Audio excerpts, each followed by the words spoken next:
Hello everyone and welcome to a new video. In today's video I wanted to bring to you the chapter 4 hunt. This hunt is surprisingly good. I would see this hunt as a Were Lions plus.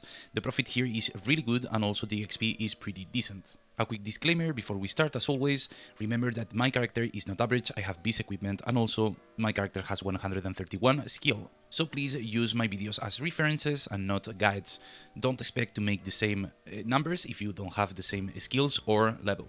Also worth mentioning, on the day of the recording, the boosted creature was Crusader, so the numbers are a little bit pumped up, but don't worry, I will give you the real numbers. The access to this quest is fairly quick, it takes around 30 levels, I'll leave the link in the description, really easy quest. To hunt here, I would recommend around level 350 to 400. It is a really easy respawn. As you can see in this hunt, I was basically using no supplies, so even without elemental resistance, this respawn was a joke. So I would assume that with a little bit worse equipment, it is going to still be fairly easy. XP hour here is pretty decent. I was making 4.7 with charms and 4.4 without the charms. The profit here is really good. I was making in a regular day anywhere between 1 to 1.3 kk. Again, at the time of this recording, the boosted creator is Crusader, so it's a little bit pumped in the video, but yeah, the profit is around 1 to 1.3 kk profit, which is really good.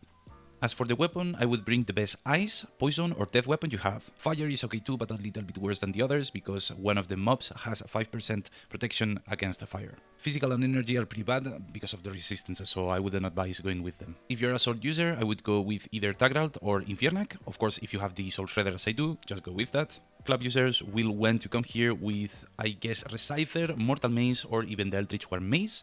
Maybe the one-hand Soulwar weapon is decent. I would go with a Soul Bastion. And at level 600, you can come here with the Sanguine weapon, and it's going to be really good. If you are an axe user, I would go with either Falcon Battle Axe or Phantasmal Axe. Of course, if you have the Soul Eater, it's the same as a Shredder, so I would recommend you to go with that.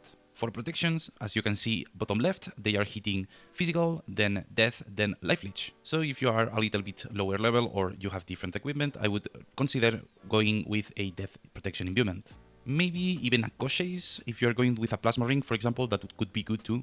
As for charms, since mobs have low HP and I use the combat mastery wheel, I really like going crit. If you go crit, I would recommend low blow on Crusaders, since there's a little bit more of them. And then on the Headwalkers, I would go with Savage Blow. If you want to go the elemental route, I would do Overpower on Crusaders, and then I would do either Freeze, Poison, or Curse on the Headwalkers. As for supplies, I cannot really help because I wasn't wasting any, so you will have to try your guess. That being said, the Tipwat is really close, so that's good. As for non-consumables, I would use Plasma Amulet, followed by Werewolf Amulet, and as for Ring, I would go for Spirit Thorn, followed by Plasma, followed by the Sword Ring. Also, I forgot to mention, but I'm not really sure if it's the mob or some mechanic in the respawn, but sometimes you get drunk, so you might want to use Dwarven Ring. That's why later on I swapped to Dwarven Ring. So yeah, just bring a Dwarven Ring just in case. The wheel, as mentioned before, I am using the Combat Mastery wheel. I really enjoyed this one, but probably Amcor is better for pushing, and if you want quality of life, go with the double Exotic Mass. Up to you. I will leave my wheel in the description. The route, again, same as Deathlinks, the route is really simple, so I'm not really going to show anything. Just follow this route.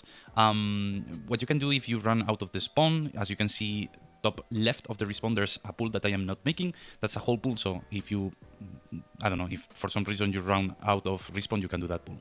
Last but not least, there's a 2-hour boss here, so expect a lot of people coming and killing the pools on the way to the boss. Maybe someday Thipsoft realize that putting mini-bosses on hunting grounds are not the best of the ideas, but we can just hope and wait. Also, a quick note, this square with colors, the red and blue square, it's the TP for the boss, so be careful and don't step there, because otherwise you have to face the boss. Anyways, that was all for today's video. I will leave you with the gameplay on the background. Have an amazing day, thank you for watching, and as always, sit up straight, drink water, and I'll see you in the next one. Bye bye!